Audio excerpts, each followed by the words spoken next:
You like my sweater, bro? Dude, it's sick. I'm loving. I love the crest on there. Looks nice. Big sale at the bookstore today, so I had to like cop it. 1873. Hey. Dude, how crazy is that? Our uni is like older than. Is it? When was Canada? 18. No, it was You Canada got me 150 there. I was a don't couple know. years ago. I couldn't tell you. No, because wasn't it 100 when we were in like? I feel like it was 100 when we were in like second grade That's for a some Google reason. question, real quick. How old is Canada? That might make me sound so stupid. Sound like fucking Hold up. Let me retards check. here. Let me check. No, 157. you're right. You're right. It was 150. Yeah, No, that's not 1867. grade two though. So this uni was 1873. So we're This is six. 1867. It's 6 years. So it's 6 years old, younger than our country. Yeah, Jesus, that's insane. yeah, Dude. it's a bit fucked. But yeah, it's game week, dude. It's game week at Drury University. Playing the Tide. Play nothing but the Tide. Don't care about nothing but the Tide. That's unreal that your first game was against fucking Alabama. Like, that's so crazy. I didn't even know. Like, I know all the big schools, like even in the South, have ACHA now, but I didn't know Bama had a D1 ACHA team. Bro, most of them are shit. Most of them play in like what's it called? It's like a conference. Dude, Purdue has like or not Purdue. Gonzaga has like an ACHA D3 team. I think they have a D3 like, team. Bro, I think. Yeah. Like, what are you doing if you're playing for that? Yeah, that's sick that Bama has a D1 team. They so usually like the there. big schools like that. They have what's it called? AAU. It's like a different league. But yeah, Bama has a D1. That's D1 sick. Hockey team. So where do they play? Do they play in just like a random rink? I think they play like near campus. I'm pumped because Can you imagine they filled like the fucking basketball arena? Dude, I'll tell you when we go in February there to play Alabama. So we go away, like we play our first weekend here is against them at home, and then I thought you were going there. Okay, my bad. No, we play them away at the end of the year. Okay, I got you. Sorry. Before the Natty tournament. So yeah, we're fired up. We're getting ready to go. That's sick. Do you play any other like really big schools like that just happen to have an ACH 81 team? Like, do you play like Indiana or like Oklahoma? OU. Okay. Yeah. Like the Sooners or whatever the fuck they're called. Yeah, that's pretty crazy. Hold on, Drury hockey schedule. How many teams are in your like conference or division or whatever? So we're independent this year, which is kind of annoying because we have to schedule all the games ourselves. Like so we're not actually okay. Yeah, kind of like how they're D1, but they're independent. So we play they're NCAA team, yeah. Like we don't play in a conference, so we don't have a guaranteed number of games, so we have to like set them up, all of them basically, for our regular season. Gotcha, just kind of annoying. Okay. But, we play Iowa State, which is a pretty big school. That's University cool. of Oklahoma. Play Iowa State 4 times actually. We play NIU actually, who just got a huge win over the first MAC team to beat in college football. To beat who did they beat? Notre Dame or something? That sounds I feel like I heard about that. Yeah. NIU college. Didn't they get paid is that the team that got paid $1.4 million? Yeah. And then ended up beating them? Yeah, they beat Notre Dame. That's so funny. Yeah. Absolutely ridiculous. I remember seeing that. That's hilarious. It's crazy to see a team like that get ranked. Anyways. Yeah.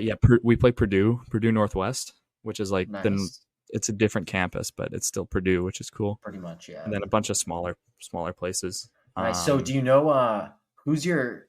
I mean, obviously, I don't exactly know how the whole ACHA format works. So what is it? Kind of same as Frozen 4, like a 16-team tournament at the end of the year? Yeah, it's similar. It's you get, I think it's top 25, but they have to make space for like conference winners. So we're independent, so we're not in a conference. Yeah, right? exactly. So I was kind of saying, Sorry, I just want to ask you a question. So obviously, there's going to be the conference winners and those teams that get those Yeah, auto spots. yeah, the So auto do you bids. know who your biggest competition is? Who isn't going to be like in an auto bid spot where you're going to have to like compete against? Like, do you know who any like the It's top teams are looking like or anything? Or it's is it pretty basically it's tough basically still? you go weekly based on the rankings.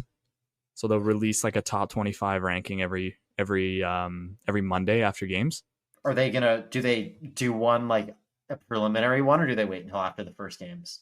They do. I think they do have a pre-rank. I don't know if they have a pre-rank right now. Yeah, I was just curious. I haven't looked into any of ACHA this, so D1 hockey ranks. I'll look it up right now. But they do it. It's really similar to the way that the NCAA does it, right? NCAA works. Yeah. They have like their whole, what's it called? It's like based on the AI, like it ranks through certain days. No, they don't have it. They just have it's just last year's through, I think it's March 12th was the last ranking. So the first ranking will be this Monday, so we can kind of keep up with it. Nice. Okay, Cool. that's good. Well, maybe we'll Yeah. repost that. See how you guys do. See if you can get on there. Yeah, we play. So some decent teams we play this year are Central Oklahoma. They were 4 last year, and then Purdue Northwest was 9, and UCO, is then that UCO Central yeah, Oklahoma? UCO. Yeah, I think that a few Outlaws guys have gone and played there before. Yeah, and then we play Iowa State as well. They're 24. Right. Okay. But it's actually pretty common. Like Minot is the best team in the ACHA, and they're independent. I don't know if they joined the conference this year, but they're independent. Oh, okay, cool. And like the conference we would probably join is the Western Collegiate Hockey League, West Coast Western Collegiate. I don't know what it's called, but that has like UNLV in it, which would be cool. Ooh, Like Arizona yeah. State would also be cool to play against. Yeah, that Grand would be Canyon. cool, yeah. But Nice. there's some big teams, man. It's getting ready to grow. Yeah, dude. No, I'm excited to see to hear about your experience with that whole thing this year and to see how you guys do going forward here, buddy. It's gonna be cool.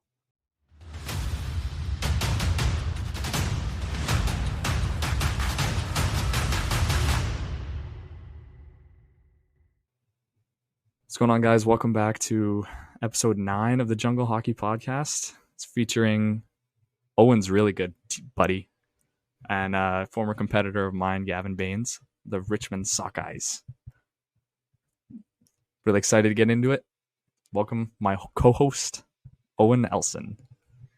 Thanks, Joey, for the little intro there. Great little intro for Bainsy too. That's our interview today. Gavin Bains. He played a couple years for the Richmond Sockeyes. He played for Ridge before that for a little bit, and he was gonna play for SFU's BCEHL team this year, but he ended up moving to Abbotsford and not ended up going to SFU anymore. So he talks about all that and why that didn't work out in the interview today. So stay tuned for that. That's an awesome one. And Joey, that interview is pretty appropriate for today's episode because the PJHL regular season has officially begun. And we are going to be doing a deep dive preview of the PJHL. You guys have been saying you want more hockey content, you want more junior content.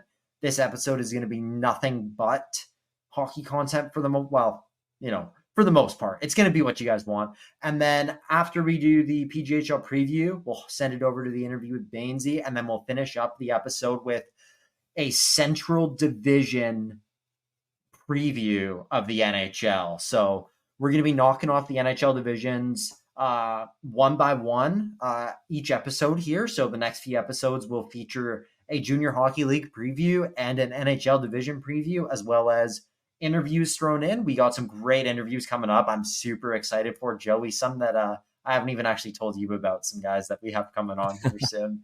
I'm pretty excited. I think we got about 4 or 5 guys lined up. Oh, no way. Coming on soon. So yeah, I'm super pumped to get some more interviews going. And then we'll be previewing some NHL divisions. But before that, Joey, I mean, you just gave a rundown of how you're feeling about hockey. Anything else been going on with you? Just firing up the brain a little bit. Turning into an academic scholar again. No, I'm just I got to send you my grade I got to get your live reaction to this. My grade in accounting right now. It's absolutely diabolical. How many like assessments have you had? We've done. Well, how fucking far are we in? We're already a month in, basically. Yeah. It's just absolutely ridiculous. I should just send this to you ASAP. What are you sending this to me? We did it's the first day we did this extra credit thing right off the rip, and me and the hockey boys were sitting in the back and just dominated, of course, because we were like working together the whole time. Yeah. It's not loading. Anyways, I got like 300% in my class right now because we won the extra credit game. We won the extra credit game. But how much percentage is that going to be like worth overall? Dude, I'm that's ridiculous. How many points am I at right now? It's like an A++++. You can tell you're going to school in the States, eh? Yeah, a little bit. Oh my god. I was telling you before, it's not that. Here, I just sent it to you on Snap. It's so funny. 327%. Yeah, that sounds like university grade. Oh my god. The brain is back and getting active, so I'm ready. But hey, buddy, I can see that you submitted your academic dishonesty policy quiz, so I'm glad to see that you're holding up your end of the bargain there. You're gonna be that was on the syllabus. That was huge. Adhering to all those policies this year. Yeah. A couple other quizzes on there too, so it's not like you've done nothing. But 327% is not what I was really expecting. Yeah, we won't talk about the 85 I've got in statistics right now. It's a little bit of a struggle in that course, but 85, I would kill for an 80. I would really like an 85 in anything ever. That would be awesome. Bro, come on. You got it, man. Dude, no, I'd be happy. I'd be happy with that stats, dude. You should be pretty happy with your grades if that's what you're looking at. But yeah, for now, until we hit the first midterm, and then it just goes to fucking shit. Yeah, for now. Yeah. Well, Joey, let's get into this a bit. Let's start with some PJHL. Ridge is a wagon. At all? Ridge is an absolute wagon. Ridge is a fucking wagon. It's not even close. I looked at the stats list. First three are all Ridge players. Did you see the guy who's leading the league right now is just 6 8 goals, points in 2 games, and he's an 07? Are you fucking me? Did it get updated since I last looked? 8 points in 2 games. He has 6 goals. Yeah, so Ridge Meadows, what do they have? What are their goals for there, Joe? Is it 25? No, 23 goals for. They scored 23 in 2 games. They have 23 goals for and 3 goals against, as far as I know, in 2 games so far. They beat Mission 14-2, and they beat White Rock 9-1. Yeah, so I went to the Mission game. Absolutely ridiculous. That's sad. Did you leave after the first? Or? No, I didn't leave after the first. I left after the second. Okay. The first wasn't bad. It was Mission's first game. Ridge had already played. There's that. Mission started camp a little later than I think a lot of other teams. They had a lot less bodies at camp than a lot of other teams. Poor Ryan. I don't think that this was at all what you're going to see from Mission all year. However, I do think it is what you're going to see from Ridge all year. Yeah. They're going to be doing this to pretty much everybody. I didn't realize Kochan and Lagrange were both 04s. Like, they're just going to work the league. Lagrange is an 05. Is an 05? Oh, my God. Yeah. And their leading scorer is an 07. Yeah. So far. Yeah, but like that guy, dude, that's the thing. Their depth, that guy was on their 3rd or 4th line at the game I was at. Their depth is ridiculous. Wow. Their top six didn't do anything in the second game in the first 2 periods. Like, it was all depth guys. I mean, I left. Obviously, they all lit it. They were getting their points, but it was like their depth guys who were kind of scoring. Mm-hmm. That's the thing, is like their top 6 is so lethal that the fact that their depth this year looks even better than it was last year is just ridiculous. Yeah. Ridge is looking like a wagon. But Braden Chenye with a great performance on the opening night there. Braden Chenye was not playing. Puts up a tough fight against against Richmond. Yeah, another blowout there, 10-0 Richmond. Yeah, 10-0 Richmond. So there's been some blowouts so far, but a lot of teams are still getting their legs under. Surrey had some suspensions, so Chenya was still suspended from last year. Oh, of course he was. We went over that before. I think he's got another game still, maybe, unless he already started. But, it's been a weird start. There's lots to talk about here, Joey. So maybe you wanna just take a look at some of these rosters with me and just unpack. We're just gonna go team by team. Teams. Yeah, we're gonna go team by team here, and I'm just gonna. You can kind of give me your rundown, what you think, and once we go through all of it, we'll give a full league standings prediction here. Full transparency. This is like the first year where I don't have any. We're old, right? So I don't. Yeah, I know. I don't know a lot of the guys that are 05 and older. Younger, I know, sorry. But I think you'll recognize a lot of names you see. Okay, so where are we going to start? I also think it's like you can kind of you can start with Abbotsford, but you can look at their look at guys' stats from last year, and you kind of get an idea of what they'll do this year and how the team will do. So right. Abbotsford last year they just missed the play-in. I guess Surrey won their last regular season game, knocked Abbotsford out. So Abbotsford didn't make the play-in game last year. I think they're going to be kind of good this year, dude. Dude, they got Drew Dornan. Yeah, that's what I'm saying, dude. Dornan's been there. Dornan's a great player. He'll light it up sick. This year. And then Lincoln Ashley Edwards, McDonough, who you played with, right? Is he on? Where the fuck? Where's Ash? Dude. He's not on there. He's not on there for this year? No, he doesn't. It doesn't say he's on there. Oh shit! Did he get dished, or did he get cut, or did he stop playing? Did he quit? No. He was there. He was there. One of the best players last year. He had 40 points in 41 games, I think. No, yeah, I don't see him. Oh wow. Okay, that's interesting. I didn't know that. See, that's the thing is I'm not even as in the loop anymore. I'm just trying to compare the roster. Well, one thing I will say, their captain Camden Cook is moving on. He's going to play ACHA at Grand Canyon. So, congrats to him. Hopefully, he does well there. Went to school with him for a little bit. He's a nice guy. I believe Jay Skrabinski, who is a 06 defenseman, one of their better two-way D-men last year, has moved on and is playing junior A somewhere.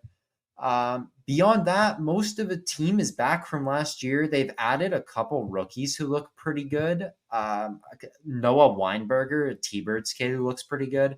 Don't know a lot else about the other guys, but Dornan's back. They traded for Link Edwards, who I think, Joe, you know who Link is. He's a great player. Yeah, I played against him. He got a good guy. Underutilized last year in Ridge. He had 35 points as an 18-year-old the year before. So I think when he, assuming he's playing with Dornan or at least in the top six in Abbey, he'll definitely be putting up some points. I think that guy told me, that guy said, see you in beer league when we shook hands in the line. Yeah, that was pretty funny. It made me laugh. It might have been Taylor Chu. Was Chu on that team too? Yeah, Chu was on Ridge last year. Yeah, it was either him or Link. I don't remember. But yeah, if it was Lincoln, I'll see a beer league in a couple years here. That was pretty funny. No, I think Abbotsford's gonna do well this year. I definitely see them making the playoffs unless something drastic changes. That's if McDonough's not playing, that sucks for them. That's a huge loss. But at least they brought in Edwards and they got some new rookies in there too. So who do we got? We got Aldi Grove, the Kodiaks, Aldi. Peebles. Hey, Peeps, dude. Peeps is solid, buddy. Peeps is solid. Aldi, they're losing the heart and soul. Mr. Ethan Dockrell is aging out. Oh, yeah, that's a huge loss, actually. Huge loss. He was the heart and soul in Aldi. I believe Isaiah Squirrel has also hung him up. Oh, no. Big locker room guy. So you don't like to see that. So we need a new. So Aldi's in a rebuild. Aldi's definitely in a rebuild. They got a lot of guys coming back from last year. I believe they also traded Ojla, who was one of their best defensemen last year. I think they traded him to Port Moody. Mm-hmm. Besides that, young team, a lot of young players. I will say I do know that they have a couple rookies coming in. who were at WHL camps. Oh, they were. I think it's Leo Zuzik and Taran Beering. I think they were both at Valley West before this. 08, man. We're old. Taran Beering's in 08. We're old news. Just forgotten. Yeah, just looking at the rosters, you don't see very many 08s in the league. So that's like an Owen Elson story. He's 6'4", 196, and he's an 08. Yeah, dude. So he's a big boy. Well, he was just at a WHL camp. Like, he looks good. He played for Valley West last year. And then, same as Zuzek. Zuzek looks good. They have some good-looking rookies, but overall, they're going to – I think Aldi's going to struggle this year. They just don't have, like, enough depth, and their best players are going to be young. I don't know if they're going to be able to dominate right away, so they're going to need some time, but hopefully those guys can develop and take another step, and Aldi can scrape it together a few more wins than they did last year, you know? All right. Moving on to the JETS Jets. Interesting team this year. They just I saw they traded for the goalie from Chase, Luke Roberts. They did. I think he played really well in their first game. Last year, I didn't play very much against Chase, so I used to sit and talk to him. And I was talking to him one game, and we were chatting. He was like, I don't know, it was like 4-0, and we scored 3 quick. We were talking the whole time, and he was like, I feel bad for your goalie, man. I wouldn't want to be in there. And then we score 3 in a row, and he I was like still talking to him mid conversation, and then the coach goes over to him and he's like, yeah, you're going in. I'm like, oh, good luck, man. Like, it's like 7-0 at that point. It's like, I felt really bad, funny. But if he's on, well, what do you think about the Jets? I don't know. They got Preddy's Jets brother. Are good. The Jets are good. Brother. So they bring Roberts, who you were just talking about, in to replace Braden Melnick, who aged out. They also lose. I mean, obviously Marty's a huge loss, and Metcalf both aged out. Marty's a guy that they had to give up. They had to give up some cash or assets for. Jameson Flint also, and Joe, your buddy Trayson Frost also aged out. Frosty Toes. Frosty? Uh-oh. You remember playing with Frosty? Frosty Toes. Yeah, I remember Frosty Toes. So he aged out, and so did Jameson Flint as well. And then not sure where he went, but I'm not seeing Damian Tastasio on the roster, who was one of their best players. I think he went, I'm pretty sure it was partway through last year. He went junior A somewhere. He's a great player. So he's gone as well, but Chilliwack filled some gaps with some really good rookies. Iman Atwal from DHA looks really good. And then, dude, have you seen these Ukrainians they're bringing in? Yeah, what the heck? Mark Myronov and Daniil Denisenko. Yeah, both from Donetsk. Sick Ukraine. Last names. Like, absolutely nasty last names. These kids both look nasty. They both look really good. They got sick last names. Like, imagine getting a Miryanov jersey. Yeah. And then they also still have the Bordeaux twins as well, who are nasty. Kalen Hubers is the captain this year. He's a nice guy. Always chatted with him on the ice. He'll do a good job. But yeah, lots of Vandy's brother. Oh, 6'9", 170. That's got to be Vandy's brother. I think they're cousins. But Vandy, Ryder Vanderkooi, who had a sick rookie year last year. I think he was just at a WHL camp as well. But he's absolutely really young, massive. He's suspended right now, though. Yeah, lots of guys in Chilliwack got suspended at the end of the year last year. So yeah, I remember that the blocker incident. Yeah, the blocker. Yeah, at least he didn't have to serve his full suspension. But yeah, lots of changes in Chilliwack. Matteo Marini, Jaden Farthing, and Easton Green back on D. Those three, all pretty solid 2-way guys. They're all huge, as well, as you can see if you take a look at the roster. That there's not a single defenseman under 6 foot. Yeah, no, they're looking good. And I think Chilliwack's going to do good. I think they'll be in a very similar spot in the standings to where they were last year. But they're still super young too. So they keep an eye on Chilliwack. On Chilliwack, I think they'll do well. Dude, I forgot to mention Chilliwack signed Deegan Holding. He was the captain of the U17 T-Birds, I think. He's absolutely disgusting. Damn. League's getting better, man. Yeah, it's definitely getting better.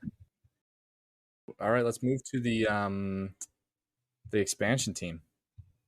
The expansion team.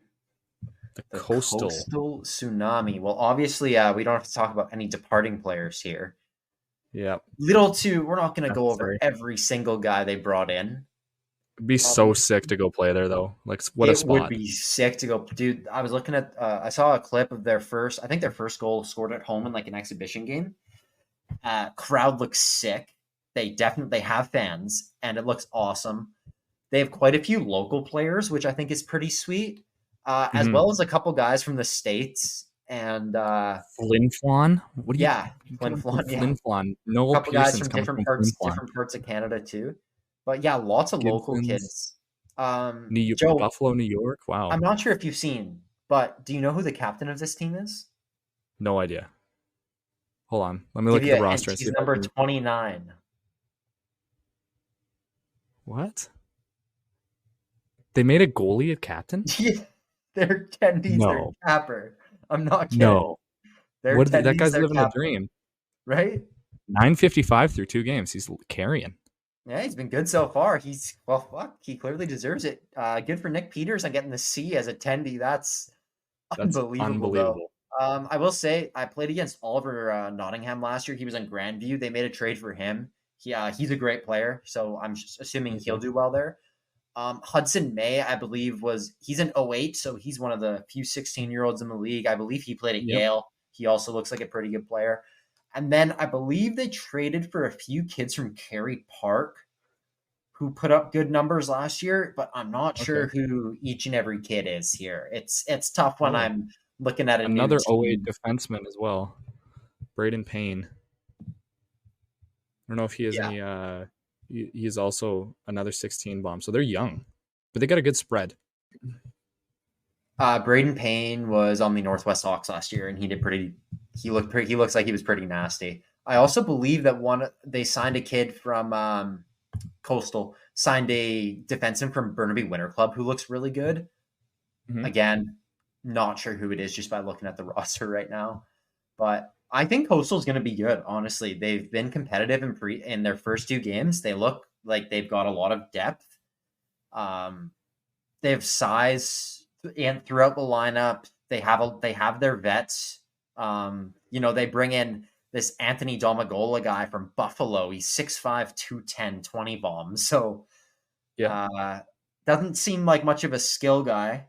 Not that he's not going to put up points. I think he scored in their first game. So. But I think he's there more in that enforcer role. So they've got a bit of everything in Coastal so far. I'm excited to see how they do. Look like they'll be a good team, good fans, great place to play. So yeah, it looks like it's like living on the coast, man. It's fun. Yeah, exactly, dude. Just don't like the team name. Just not a fan of the team name. But it a sick logo. Sick logo, sick jerseys. But yeah, I have to agree with you there. Yeah. What we got next, Delta? Delta Ice Hawks. They've been. I don't recognize a single name. Oh, Ty Hemingway. Oh, Goyer. Nicholas Goyer. And Merrick? I didn't think Merrick would ever come back to the PJ. Yeah, well, let's start there. Merrick Erickson returning to the PJ, back to the Delta Ice Hawks. Put the C on that guy's chest. That would be a great pick. Be an outstanding pick, actually. Yeah, he's sorry, Hemingway. And then Shaughnessy back as well. They also have rookie goalie Amari Dollywall on the roster. Not sure what they're going to do about having 3 goalies there. A couple new rookie defensemen. I actually don't know a lot. It's hard for me to keep up with the teams in the other conference as much because it's all like most of them played at GVC or DHA or like Northwest. Like most of these kids played Academy, but I just always get them mixed up which one. But Delta doesn't bring in lousy players. So I would assume that most of the rookies here, especially considering that every defenseman rookie is in 07, so only 17 years old, they're probably all nasty. Ty Hemingway's sick. Nick Goyer, obviously, Joe, you played with him. He's really good now, 2A guy. Had a bit of a stint in the SJ last year, I think. Mateo Schoberg is back. He should be one of their best players. He was a WHL draft pick, played in the BC and the AJ for a while. Ryden Matheson. Did you play with him, Joe? Bryden Matheson. No, I've never heard of him. He went straight to the pit. He was a T-Birds guy in minor, but he went straight to the pitch. He played in the BCEHL for a bit as well. He'll be back with Delta this year. Besides that, a lot of rookies in Delta. Again, I don't know a ton about all the rookies, but I guarantee you there's a handful of these guys are probably at WHL camps. If not, they will be next year, or they're gonna be sick. Like, I guarantee you Delta will be a top end team again this year. I don't think they'll be quite as good as last year or the year before, but I think they'll still be competing for a top 3, worst case top 4 spot in their division. Fair enough. Obviously, some huge pieces missing from last year. Danilo Bereza from Ukraine. Colin Jang was traded to Port Moody. The Merriman twins have aged out. Those guys terrorized us at Cyclone. They were so good. Their captain, Yuji Akimoto, unbelievable defenseman, has aged out. Ryan Ball has aged out. So this was a team that was loaded with, Mason Upton, Dom Main, who was a player coach last year. They have a lot of guys aging out, and they had a great team last year. But they'll fill some of these holes, and over the next couple of years, they'll surely develop and get a lot better. But lots of moving pieces there. Is Peyton Hu back this year? I didn't see him on the roster. It looks like he's somewhere else too. Another one of their best players last year. I mean, he started the year, I think, in Junior A, came back late, and then still led the team in points. So, he was sick. But the whole team sick, Delta, but they'll still be high end this year regardless, even though they're losing so many guys. Next, we got Grandview here. Oh my God, Cassius Clare is on that team. You know him? Yeah, I played. Well, he was on Princeton. Oh yeah, he's good, dude. The year they beat us, and then they lost in the finals. But he was good last year. That's the only name I recognize on this entire list. Your Tanner Milne, I played with, hell of a player, incredibly talented offensively. But I played with Milne in minor midget actually when I played with Bainsy. He's a great player, so he's aging out. Ben Ruthven's aging out, another good player, Michigan specialist. Lucas Cox, I think the only other 16-year-old with the other one being me, who started our as 16-year-olds and ended with our initial team at the end. He's a great guy. I chatted with him a bit this year. Great player too. Cam Northard, another good defenseman who ages out. And after that, you get some pretty good guys returning: Gabriel Adams, Stephen Konechny, Aiden Teixeira. And then, it looks like they brought in a couple new rookies as well. Joe, you said you recognize Cassius Clare. He was good for them last year as well. 04, he's got an amazing shot. Yeah, really sick 1T. Well, he's got that off the knee 1T that you just wish. I just wish so badly I had in my bag, but I don't. I will say I think their goaltender Ronan Garrity is also very good. Good decor.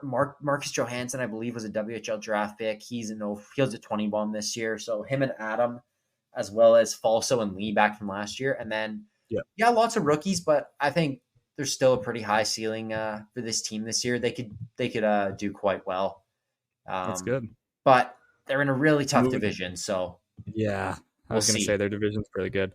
We'll see. But it's the league's going to be more competitive this year, so it's an anyone. I don't know if that is. Do you think that division's more open than the other one? Well, the other one is Ridge, and then a big gap, and then a few other teams, and then another gap, and then the rest. So then this one is kind of. I feel like it's closer. This one's an even slope, I think. But it slowly goes down. Okay. Yeah. But whereas the other one is a drop off. Okay. After every few. Who are we jumping to next? The Langley Traps? We're just going alphabetically. So Langley's next. Trap Nation. I haven't heard a whole lot about Langley this offseason. It looks like they got wow. Not a single name again. Yeah, I'm not. Dude, even I'm struggling to recognize some of the names here. Are they in a rebuild or what's going on? Yeah, they were in a rebuild last year. They started the rebuild, but they were still a good team. They got Liam Brissett. Liam Brissett ages out. He was their captain, good player. Austin Todd ages out. He was a point per game. They traded for him at the deadline. He was also very good. Not a lot of other guys aging out. Justin Sumners is back on D. Joe, did you play with him? Justin Sumners?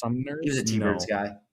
He was a T-Birds guy. I know. I recognize his name, but I did not play with him. He's pretty good. They got some decent guys returning. 208 rookies.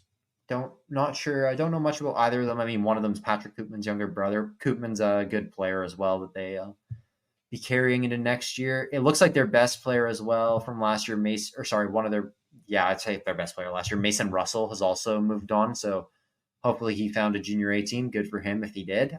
Don't remember hearing where he went. Samuel Brown is a scumbag, and besides that, not much else for the Langley Trappers. So, anyways, moving on to the Mission City Outlaws. Okay, Mission City MCO.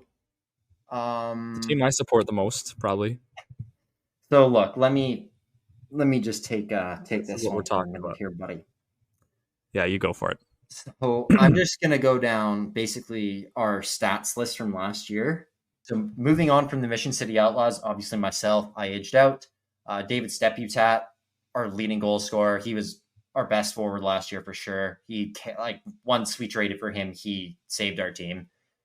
So he's moving on, as well as Nicky, our other line mate. Nicky, another guy who came in last year just for his 20 year and was unbelievable. Without those two guys, we wouldn't have even come close to the playoffs. So, there's our first line gone.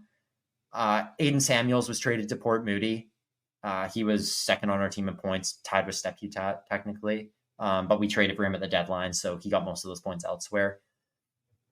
Then, Sam Gebrand's back, Cooper Crow, Rylan Elson. Gebrand and Crow both pretty good offensively last year. I think Crow's going to be nasty this year. He's sick. And then Sammy, he has all the tools. Those two, I think, probably as well with Cade Peden will be the leading scorers for Mission this year. And then obviously I think, Rylan will probably put up decent numbers from the point. Spencer Fowle has been traded to the Kelowna Chiefs. His family just moved there. So I believe he's going to UBCO. So that was just, purely because of that.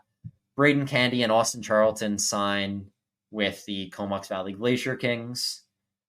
Obviously Dickey went to Comox and ended up coaching there, and Candy and Charlie liked the opportunity and went there. So basically, I think 5 of our top 6 and 5 of our top 7 and 2 of our top 4D. Well, with Marty moving on as well, we traded him. Mm-hmm. But so yeah, a lot of rookies in Mission. Sam Takahashi should put up some good numbers. He's pretty good. They brought in some Alberta kids. A couple new goaltenders. There's not much to say. It's a rebuild year for sure. Mission's going to struggle. I love all those guys in there that I played with last year, and I hope that they can put it together. All right, I'll say the stuff that you're not willing to say. Buddy, we haven't made our predictions yet. I'm not going to be biased. But here's what I think. There's how many 04s they got? They got Lane, Jensen. Yeah, Jensen. That's it. They got Jenny. Jen's Big Red. I love you, Jensen. It's an obvious rebuild year for Mission City. 3 goalies, not a lot of experience in between the pipes. A decor that, doesn't really. I mean, other than Rylan, don't love. Actually, I gotta shout out Sav Dog. He's a beauty. And Lane, obviously, I haven't really met the rest of the boys. Yeah, I know, Joey. I agree with you everywhere. Daniel Schmidt breakout season. That's what I'm saying. I hope so. Except Danny, I know you guys have probably done your first court, but you got a $10 game day double for me finding out you're wearing number 17 at your home opener. I should have been notified. So $20 to the fine jar, please, Schmitty. I don't care that you're a vet. Okay. We'll move on here to the Wolf Pack. Oh, Corson's old team. My roommate's old team. Uner. Right, yeah. Uner's on that team. Uner. Yeah, he is. Yeah. Well, I mean, league MVP JJ Pickle moving on. Beauty. Probably the best. I'm not sure if he won Rookie of the Year. I'm pretty sure he did. I don't know how he wouldn't have. Rylan Oatman moving on as well to Junior A. He must have won Rookie of the Year. He was sick. Matthew Carneal aging out. So, Carneal and Pickell, that's two, I think, first and second in the league in goals, 40 and 39 goals. They were both sick. Corson, obviously, who you just mentioned, your roommate at Drury, moving on to play there. Ryan Hunter is aging out. So there's their 5 top scorers from last year gone. Yeah. And they were a great team last year. Anthony Reimer, JJ Maros also aged out, a couple depth pieces that they had last year as well. David Yoon's back. He's a good player. Oh yeah, Yoon Yoon's a great player, crazy man. Amount of points. He fit in their top 6 really well. Helped round it out. He's a great player. Why is his headshot so funny? Because it was done late. Because it was done late. Because he got traded there late, right? Oh, okay. But he's like zoomed out. Yeah, I know. It's pretty funny. But he got there late last year, and everyone else got theirs done last year, earlier this year, early. Okay. Don't know much. Caleb Cruz is a pretty good defenseman. Don't know much else. Oh, Luke Bradley. Yeah, he's not bad as well. Don't know much else about their D-core there. This is a team that I think is going to struggle to score this year. To be fair, I don't know much about their rookies, but they're young. I can't see them doing a whole lot this year. I think North Van's probably not going to make the playoffs in their division. I just don't see it happening. They're always a good team, but with what they got to compete against, it's just there's no way. I don't see it happening. Yeah. So I'm good to move on there. We move on to the WHL Haven, Port Coquitlam Trailblazers, who actually lost. Yeah, lost their first game somehow. So I don't know. Maybe they're beatable. Yeah, maybe they are beatable. They're led. Their captain Marcus Jack. He's a great player. He's back this year. Yeah. They traded for Derek LaRue, who's always put up points in the league. Yeah. What else? I think they're kind of the great unknown. Yeah, a little bit. Like they should be a favorite, but we're not really sure. They're in the same division as Ridge, right? Yeah. No, they're not. They're not. Okay. They're the closest to each other, but they're not in the same division. That's weird, but that's cool. Well, it's because Coquitlam's on the other side of the bridge. Is that those are the lines, the bridge? Yeah, pretty much. See, for our conferences, it was the time zone that separated us. Yeah, no, that's pretty much that. It's a little different, but yeah. Bridge. Bailey Awanis, he played in the AJ last year. Coming in, he looks sick. Nick Farrar Howling, as you know, 7, played on the team last year. I believe he was just at a WHL camp. Lots of other guys coming in. I think Van Stratton used to play for the Northeast Chiefs. He's pretty good. But lots of rookies. But overall, where it gets, really fun is the addition of Braden Wynn on D. He's going to be so nasty for them this year. Yeah. They have a couple rookies throughout the lineup, but Colby Monet, an 08 rookie that they picked up, he looks like he's a pretty damn good player. I'm trying to remember where he played. I think he was at Yale. Let me just double check that. Yeah, it might be Monette, but yeah, Colby. I'm not sure if it's Monette. I'm going to just say Monet. Colby Monet played for Yale last year. He's the 08. He's an 08 forward on the team. They also acquired Kaz Yamazaki as well as Derek LaRue from White Rock. They're both guys who can get points. Besides that, not a whole lot else. They've made some huge acquisitions. I think they're going to be a top contender to win it this year. I think I'm forgetting another one of their really good guys they acquired. It might be Cardinal from Yorkton, Saskatchewan there. I think that's who I'm thinking of, who is a really good player. But yeah, lots of Junior A alumni in Poco. Should be a very hard team to beat this year, even though it's already been done. Somehow, I have no idea, but somehow, yeah. And then on to Port Moody. This team is the biggest unknown for me because they lost their first game and then pumped Delta in their second game. Fidel got traded there, I guess. Yeah. So Connor Hughes, 73 points last year, playing with not a whole lot. Balchin's good. Yeah, so Connor Hughes, 73 points last year. Him and his line mate Ty Balchin will be back together. Obviously, they traded Austin Todd to Langley. He was their line mate 4. Besides that, a lot of vets. For the first time ever, Yeah. Poco was looking like a contender. They trade for Colin Jang, who was one of the top point scorers in the league last year. Evan Fidel, 2 years in the BCEHL, one of the top scorers in the league last year. Aiden Samuels, around a point per game player.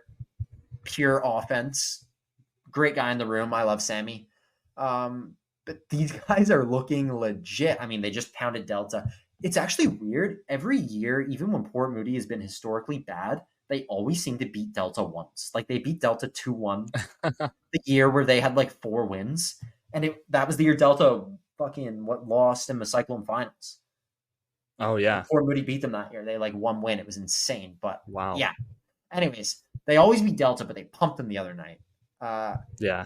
They need a goalie. Yeah, I mean, they've got, yeah. I don't know what about the 2 rookies they have there. The 05 that they had let in 5 goals in 25 minutes. Yeah, he wasn't great. He does not look good. I mean, he could bounce back. Who knows? They traded for Ojla from Aldergrove, like we mentioned earlier. Besides that, D-Core is pretty similar. Not a lot of rookies. Pretty similar. Not a lot of rookies in Richmond? general. 08 forward William Song as well on there. He looks like he'll be good. Mm-hmm. Not much else. But yeah, move on to the Richmond Sockeyes. The Sockeyes. Honestly, one of the sickest logos, I must say. I love their unbelievable logos. We got like it's so cool. Yeah, it's so sick. Lots of guys moving on from Richmond. Obviously, Gavin Bains, our interview for today, 62 points last year. He's moving on. Justin Grant, 80 points last year. He's aging out. Not sure what guys are moving on like to other levels. It looks like Teo Lin is back. Nick Noren is back. I think Noren had like 13 goals in the first 6 games of the season last year or something like that. Pure goal scorer, 36 goals to end the year. He's nasty. Rajan Parmer, I might be saying his name wrong. He used to play at DHA. He was pretty sick last year. It's just Richmond was so good he didn't get to play much. He probably will this year. Nick Kovic looks like he's going to be good. I think that's a DHA kid. I could be wrong. He could be from another academy out there. Alex Kielman's back. He'll be good. It looks like William Ho has moved on. He was a great player. He AP'd with the Seattle Thunderbirds last year, as well as Daniel Zhao has moved on. Another great player. I'm sure they're both playing junior A somewhere. Matthias Uyeda's back. Nasty defenseman last year. Jonathan Soros as well. Really good. McIntyre, really good. Who was the guy coming in? Richmond, right? This is where Bainsy played. Correct. Yeah, I'm not being an idiot. Who was the guy that played that he was on Bainsy's line? Was it Teo Lin? Or was it? It was Justin Grant. Justin Grant. And they 80 they points lost last year. And then I think his other line mate was Zhao. Okay. And then I think it was Teo, Noren, and Ho on the other line. Okay. They were. So I was going to say, I remember Teo Lin. I remember that name. I also see there's a international player from Brussels, Belgium. I don't know if he's actually from there or he played. He is. He is like Joe. He is. He played there last year. They've been getting guys from everywhere. They've brought in a few guys from the VI who look good. Because they don't have a lot of rookies, but I'm not recognizing some names, so I think that's why. Just because you can just Safety Harbor, Florida. Yeah. Anchorage, Alaska. Brussels, Belgium. Wow. Yeah, they got guys from that came from that dude. The guy from Belgium looks sick. He played like second division pro, I think, or something. He looks nasty. That's gross. Yeah, obviously Richmond will be without Gavin Bains. We're going to send it over to that interview right about now so you can hear from Bainsy. Joe, what do you think of this interview? Great one, eh? Pretty good interview, yeah. I'd say the guy knows how to... He carried a little bit, honestly. He did. It was pretty good. We'll send it over to that interview with him right now. What's something you'd love to learn? As an adult, do you make time to learn new things as often as you'd like? Or was that lost in childhood? Kids are always learning and growing, but as adults, sometimes, we lose that curiosity. What's something you'd like to learn? Gardening, a new language, or maybe something to help you finally beat your best friend in bowling. Therapy can help you reconnect with your sense of wonder because your back to school era can come at any age, just like me. Me personally, I've benefited from sports, mental sports therapy. Talking to someone's been super helpful. And whether or not you've used therapy, this is just trying to lead you in the right direction. Rediscover your curiosity with BetterHelp. Visit betterhelp.com/THPN today to get 10% off your first month. That's BetterHelp, BetterHelp.com/THPN. If you're thinking of starting therapy, give BetterHelp a try. It's entirely online, designed to be convenient, flexible, and suited to your schedule. Just fill out a brief questionnaire and get matched with a licensed therapist. Switch therapists anytime for no additional charge. This podcast is sponsored by BetterHelp. Alrighty. I'm super excited to bring on our next guest, a former teammate of mine. After some stops in Valley West and the Greater Vancouver Canadians in midget, he played for the Richmond Flames for a season and a half before getting traded to the Richmond Sockeyes, where he put up 40 goals and 83 assists. Oh, my, disgusting, in his last 2 seasons for the Richmond Sockeyes. Please give a hand for our next guest, Mr. Gavin Bains. Bainsy, how are you, buddy? Thank you, boys. What an intro. That's welcome, awesome. Buddy. Welcome, thank you. I thought he was about to say 40 goals and 83 assists in one season. No, dude, I wish, though. Over his last two. 61 points and 62 points in his last 2 years. Yeah, gross. Thank you. You got my elite prospects up there? Oh, yeah, I do. Right on. 100%. Yeah. Exactly. How you doing, Joe? Good, man. I'm tired, just had practice. Owen's firing me texts to come. We actually went and picked up a coffee table before this for our apartment. Got on Marketplace. Just some guy was selling it for like $10 or whatever. No, that's awesome. And Owen texted me. He's like, yeah, you want to record now? And I'm like, oh shit, I fucked up the times. It's because the time zone, I'm 2 hours ahead. Oh yeah. So I was like, oh shit, I didn't do the math right. But so you're 8:30? What time is it now? Yeah, it's 8:30 now. Yeah, damn, getting late. Little central time. Yeah. How's the coffee table? Use it for coffees or use it for Rourke was putting his feet on it. Yeah, it's like a beer big pong table, but it's like throwing cards on it. It's not that big. No, I'm kidding. We make do here. No, that's awesome. Right on. We got a pretty sweet crib, so I'm pretty happy with it. Yeah. No, awesome. You have a vet yet? Yeah. Oh yeah, we got a Rook draft today. Actually, how was that? Ooh. It was pretty interesting. I didn't expect there to be court here. Oh yeah. Honest. I thought there was gonna be. I thought it was gonna save from that after junior, but no. Yeah, no. My one of my D men took me. Oh nice. It's a total beauty. Yeah, I must have went 8th, 7th or 8th. We got a fuck ton of freshmen though. Oh rookies, yeah. Not bad. Yeah, we're like 17 rookies or something ridiculous. So each vet's got like 3 or 4 rooks. Yeah, I don't know. No, we got like 26 players. I gotta look at the roster, man. I don't know. Enough. But then some are transfers. I forgot about that. Yeah. So they're not technically they've done their duty as a rookie. Technically rooks. Yeah, they're not rooks. But yeah, bro. I guess we'll kind of just jump into the interview. Yeah, right on. Here, fire it up. I just kind of ask you about your hockey story, like how you we played against each other obviously in midget. Oh yeah. I remember. I don't know if you ever sniped on me or not, but can't remember. Probably did though. No, I'm kidding. But yeah, no. Your story leading up, even before midget, man. Where do you play minor hockey? How you got into it? Kind of going through that. Yeah, no, for sure. I played in Cloverdale. Played all my years in Cloverdale. I didn't really take hockey too seriously up until about like Bantam. I had played like House and Adam, House and PeeWee, and then PeeWee second year I played A3, and then Bantam first year I ended up making the A1 team. I was like by far the worst player on the team, but I still had a good year. I was pretty small, kind of got like cranked the whole year, but I guess it taught me to play physical. And then next year I was back on the Bantam A1 team. Tito was the captain. Owen played with him. Dawkins there, and then Chappie was on the team. Oh, Dawkins. Oh yeah. So that was that was a good year. I remember that year. We weren't very good again, but that was a good year. We played against you guys twice that year.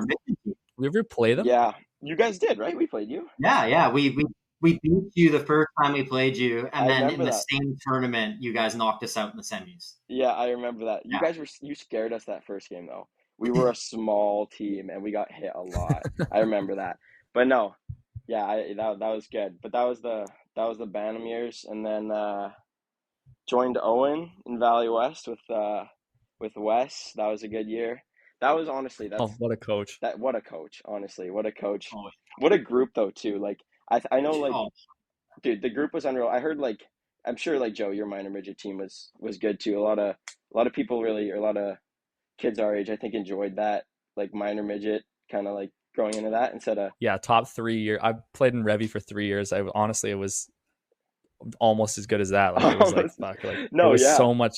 Well, I mean, like obviously Revy we won a shit ton, but like there, like the gel, like the camaraderie was just so cool, dude. Because it was a new league, because no one knew what to expect. That was what did it, the new league. I know it was awesome, and everyone was like the exact same age. Everyone was the same year born. I don't know, it was awesome. We had a great year. We didn't really, we weren't good. We didn't even make playoffs. No, but the group of guys. Did you not? No, we didn't, dude. We didn't make playoffs. We were like ninth out of 10. Actually, funny story about playoffs. Do you remember the? So we had to literally, I think, at one point in our last series, and for that year, you went up and you played like 3 games in a row against the same team. So like last series, we needed 1 point. We literally just needed to force OT. It was 1 point.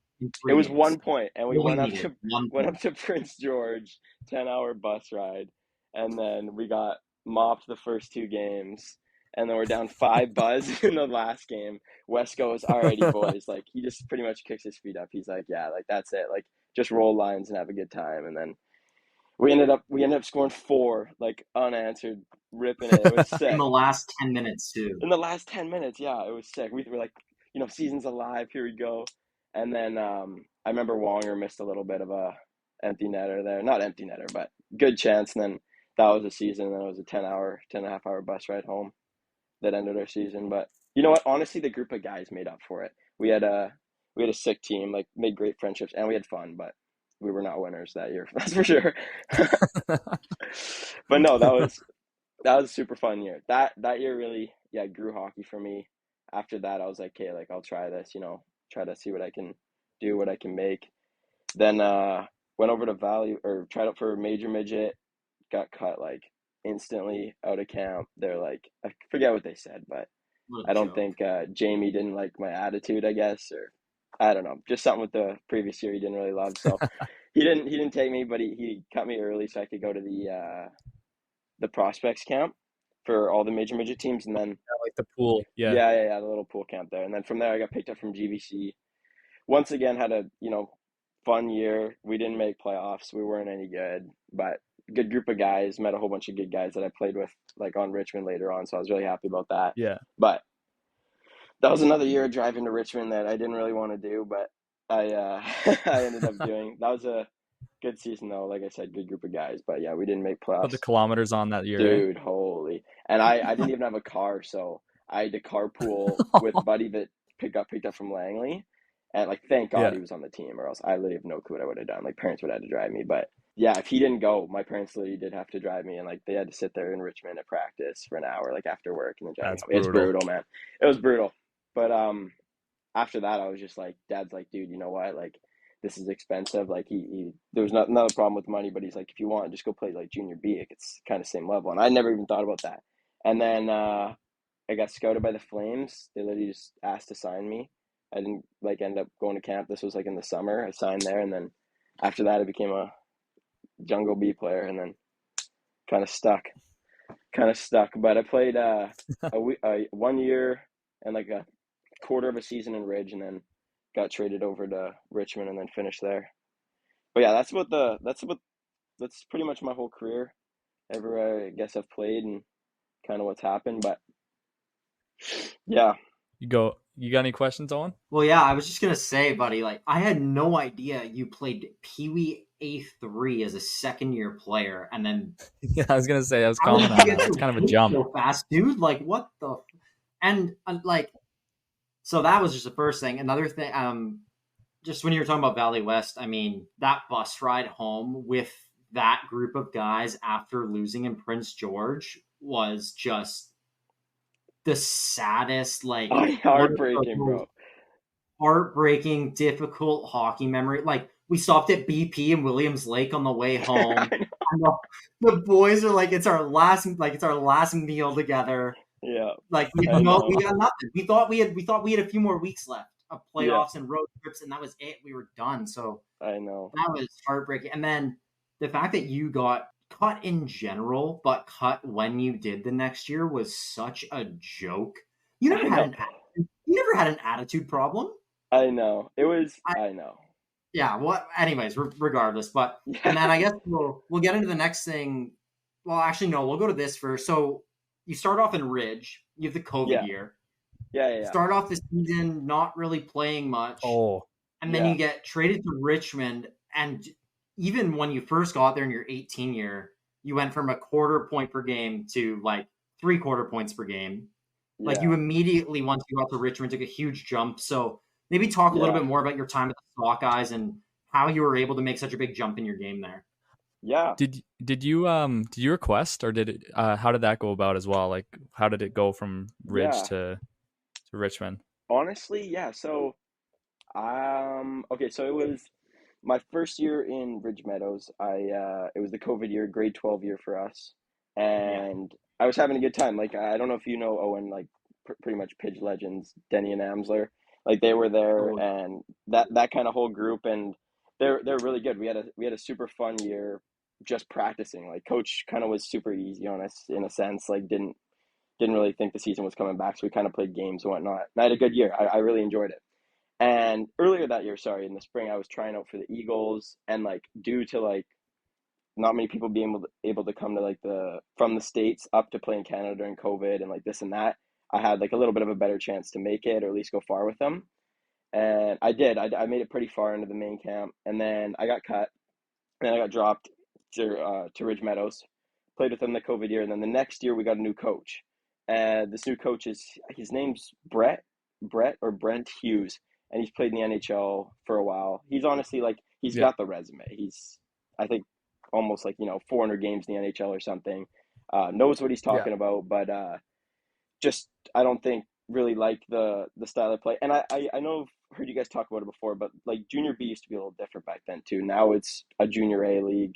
Kids are coming in professional. They want to move up now, this and that. But back then it was kind of like we had guys like sleeping through practice in the COVID year, and like I just kind of thought it was like a loosey goosey year, like whatever, just show up and play hockey. And then the next year, I guess the mindset was totally different, and it was for like this 01 group, like Amsler, Denny, those guys to win. Like they really wanted to build the year for them to win. But the year before, even the 4 games we played, we had kind of rolled lines and whatnot. And then the next year, when I got traded, we were just like I just wasn't getting played. I was on the third line, and I was getting like 3 shifts a game, like no joke. I had a game where I got no shifts in the second, 1 in the first, maybe 1 in the third, like just not playing. And honestly, my attitude wasn't really there. Like when you want guys that aren't playing or in third and fourth line to like kind of be a role player, bang their stick, pump guys up. I wasn't really doing that. I was kind of just like, why am I driving out to Ridge Meadows at this point? Blah blah blah. So that kind of tumbled the hockey career. After that, I kind of stopped trying, and then 12 games went by pretty fast without doing anything. And then I honestly didn't know if I was going to get traded because like there was no issues, but like I said, wasn't showing a big interest in the team. And then I got traded, and then I got traded for actually Craig Shooten. I don't know if either of you do you know Craig? Yeah, so he's actually a good player. So that looked really, he's a really good player. Made you look sick. Yeah, exactly. I went to high school with him, so I know him too. But it made me look good, honestly. And then no, I came over to Richmond, and you know what? Honestly, nothing against like the Ridge Meadows room or anything, but it was just like totally different scene of guys. Like they were just different, and I kind of just fit in Richmond a little bit better. I was having a little bit more fun. I was playing more, and then once I was building up some whatever momentum, then I started playing better, started putting up points. Coach started trusting me, and then by the end of that season, I had ended that season with like 7 goals in 7 games before we went into playoffs. And like that was like I'd never done that in my whole life. Like I was just ripping it up, playing good. And then then playoffs we didn't do too good, but then the next year that kind of put me in a spot where I was kind of locked in on the first line. And then I did good that year too, and then that's just kind of what made me I think grow. But honestly, if I were to say like a role player or someone that like taught me a lot about the game, I would say definitely like Nick Amsler. Like just watching that guy in practice and like how he played in junior B. Like it's a different obviously style of game. Like he just took it slow, let the game come to him, and just like after watching him play how smart he was, and like he didn't really skate hard or fast. He just was good and like just was smart. I kind of picked up on that part of the game a little bit better than just like, ripping around the ice doing nothing. But no, that was kind of a big role player in my career. And then yeah, once I just got to Richmond, I don't know, I just started connecting with the guys a little better. I had a good line that first year, and then the next year I had another good line. I ended up meeting Rocco Lacara. We played together, and he's a great player. Great player. I love that kid, man. Great I kid, never man. played with him, but I went to a couple spring camps with him, and he's just such a beauty. Such a beauty, man. But yeah, no, he's an unreal player too. So that year I ended up playing with him, and then he definitely carried me to more than half my points, like pretty much a whole bunch of apples, just giving it to him. But he was good. He taught me a lot too. Just like he was a goal scorer, and I was a little bit of a playmaker. So he was just like, man, like just make your move, and then I'm gonna be open to get it to me. And dude, this kid just didn't miss. It was shot after shot I went in. So that was a really good year. And then this year I played with Justin Grant. He led the Pigeon points, so that was another. I've been just surrounded, honestly, these last couple of years with good players in Richmond too. I think that made a big difference. But no, yeah, that was kind of the jump. I think the bump I needed if I was going to keep playing hockey was to get traded at that point, because I was just kind of done with it once I was riding Pine. Man, I was so excited to play you guys in Moet this year. No, I know, man. Dude. I know. I was looking for. What were you gonna say, Owen? I was just gonna say that was my next thing. I was gonna talk about the playoff run, and then like I thought they were gonna be there, but you can talk about it. Yeah. Yeah, I guess. Yeah, dude. No, yeah. I wish, man. I wish we were there, but no, we fell short in Game 7. It was You guys were an absolute wagon this year, though. I thought for sure you guys were gonna run away with the league. Yeah. The way that Owen, because I was I didn't really watch the pitch that much, but I know Owen's in the league, and he's giving me scouting reports for the Moet there, and he's like, yeah, Richmond's like pretty much locked. Pretty much locked, yeah. Fuck. I was saying Richmond's a lock in September. No, literally, yeah.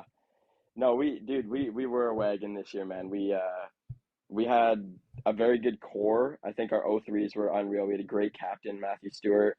Just honestly a great role model for sure too, and just like kept us together, like glue guy. Pushed us every practice, pushed us in the game. We were down games, he'd yell at us type thing. Like just a great leader. And I think that was a very big key in our team this year, honestly. And no, but we had a great group of 20s, and we had really good like young guys coming in. Daniel Zhao was an 06. He came in, ripped it up. William Ho, like Matthias Ueda. Like we just had these kids that most of them, I think they all came from GBC, but just very good young core too. And they were all like super tight. It all played together. They all hang outside the rink, which I think makes a big difference when you're on the ice too. But oh yeah, we had a very very special group this year, and then I don't think anyone was really knew how good we were at the beginning of the year.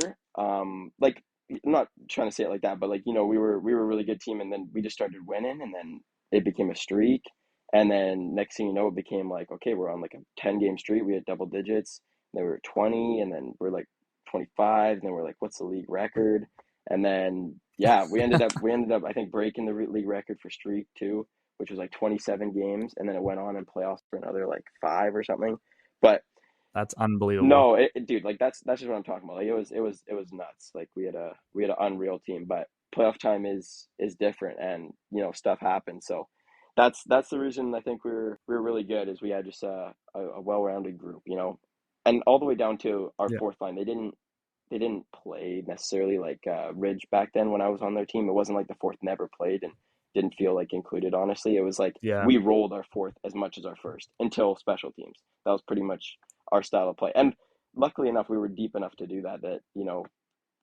Coach could just sit back and do absolutely nothing and just roll the 4 lines, and we could pretty much roll. And like that was it. But yeah, that was definitely a big piece. Was and then playoff time we did good. I think the boys were pumped when we were playing White Rock. A lot of the guys wanted to get them back from last year. We had lost to them, and we won. Oh, right. We won the first game, then they won 4 in a row. So that was a tough one, but a lot of the boys want to get them back. So we won. I think we won game 1 in the playoffs 7-0 against them, and then every game came a little bit closer. They fought back, but we ended up sweeping them, and then we went on to Delta, and then I think Delta was the one we were like. Honestly, we were kind of all the boys were kind of thinking like, if we get through Delta, I think we can take Ridge. Like we thought Delta was always been like a little scary to us. They beat us my first year. They're always just a wagon, pretty much a powerhouse. So we ended up playing them very like strategically, playing them in like a 1-3-1, just clamping their offense, and then we beat them in 5. And like I was talking to guys on their team too, and they said like even through like the we won 1 game, then we won 2, and like they were like, okay, no problem, like there's no way Richmond's gonna beat us. Then after 3, they said the same thing, and then we won 1-4, and then they literally said they like we don't know how you guys beat us, blah blah blah. But anyways, yeah, so that was the Delta series. Then we played Ridge, and we lost in 7. Our best player, Teo Lin, ended up breaking his leg in game 6 with like 3 minutes left. Oh. Yeah, so oh man. I know. That was a little bit of a heartbreaker, and unfortunately, like I wish it didn't, but it kind of set the vibes down in the room, I think, a little bit. Like, just the boys were kind of like, Teo's out, big piece on our team, but we still went out in game 7. We battled. It was a good game. It was a close game, but yeah, we didn't end up winning. But I wanted to ask you, how was playing against Ridge in the MOA Cup? Yeah, they moved the puck really, really well. Like they could snap the puck around the ozone for sure. Yeah. But they lost. 2 of their 3 best forwards were out. So they lost. I remember that now. Yeah. So it was a little bit of a different game, especially the second half of the first game we played them, because they lost Kochan. Or they lost. Did they lose Kochan in Moat, or did they lose? Who did they lose in Moat? I think they lost Kochan and Range in Moat.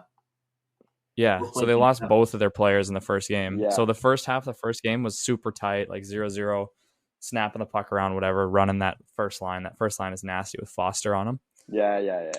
We beat them 2-1, but the second half of the game was like, it was different because they lost both their top guys, right?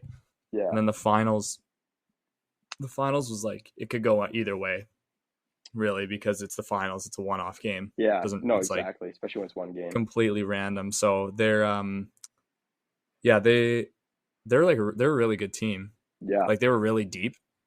Like to lose 2 of their best players and still put up a really good fight against us was amazing. But I'm not gonna lie, when it went to overtime, I thought we were gonna lose. You were in that, obviously, right? Oh yeah. Nice. Yeah, I played. I think I started every game in that tournament. Yeah. We ended up throwing Lewis in the third period against the VI team because we worked them, man. They did not do good at all. I didn't expect them to do good, but yeah, they did not do good at all. Yeah. But yeah, no. So I played both their games. They were a really solid team. They could move the puck really quickly back and forth. They reminded me of Princeton a lot in the KI. Yeah. Okay. Like just snapping the puck around, really, really solid team. So yeah. But yeah, no, it was an interesting tournament. But I was getting fired up to play you guys. Yeah, dude, trust me, I wanted to play you guys too. Yeah, I was a little sad. I felt bad seeing you guys lose in 7. It was because I think we were done by then because we ended up sweeping in the finals. Yeah. I think we knew we were playing you. If it would be you and what was the team? Kimberly. Yeah. What was it? Stanich and Kimbo. And Kimbo. Sorry, and Stanich. Yeah. I was just gonna say I went to, I think it was game 4 when you guys beat them 7-0. Dude, that's And I was like, I was talking to so Callum Lind wasn't playing that game, and I actually, to go back a little further, when we played you guys on your 20s night. Okay, yeah. Like your last home game. Remember after the game when we were like we were taking pictures, and I know Callum was taking pictures with Ridge guys. And I was chatting with him, and he was like, "Oh well, we just got a 30-game heater, so we got to go celebrate or whatever." So, do you know what the actual final number on your win streak was? Yeah, it was 27, but it was 27 regulation wins, and then the season ended. So we ended on the win streak, and then we went into playoffs and swept White Rock. Okay, you ended on and I think we won.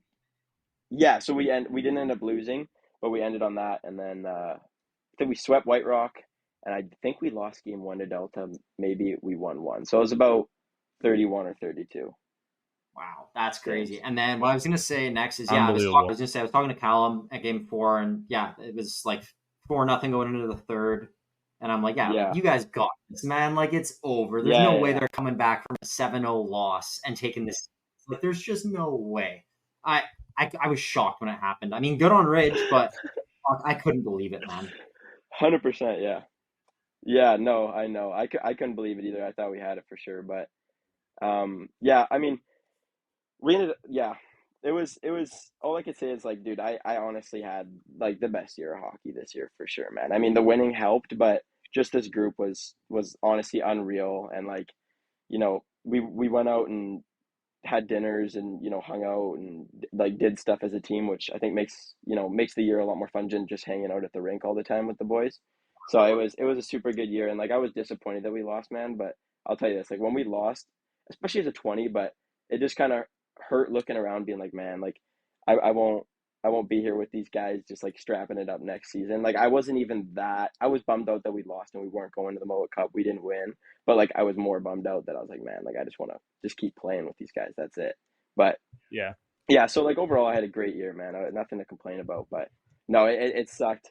It sucks losing the playoffs for sure. But, you know, it's part of life and it's a learning curve, dude. Because that hurt that day a lot, you know.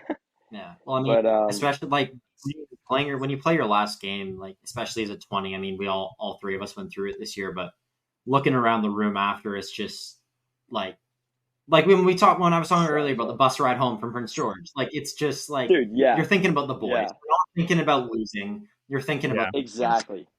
And that's the hardest part for sure. Yeah. I only got one more question, Joey. Do you have anything else for him? Yeah. Well, relating to your next step in hockey, man.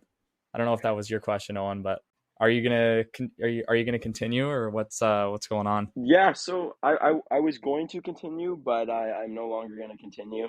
I had actually committed to SFU and was going to play there and planned on playing there. I was skating with Richmond for like a month and a half out of playoffs, like, just going to their practices and stuff. Like, obviously I'm overage, but I was just going to practice, stay in shape and whatnot. And then, exactly. And then the summer kind of hit, and I had committed just kind of pretty early. I was just like, made my mind. I was like, I want to play this and that. And then the summer kind of hit, and I don't know. I just, I don't know, man. It was just like a matter of starting to figure out what I want to do with life.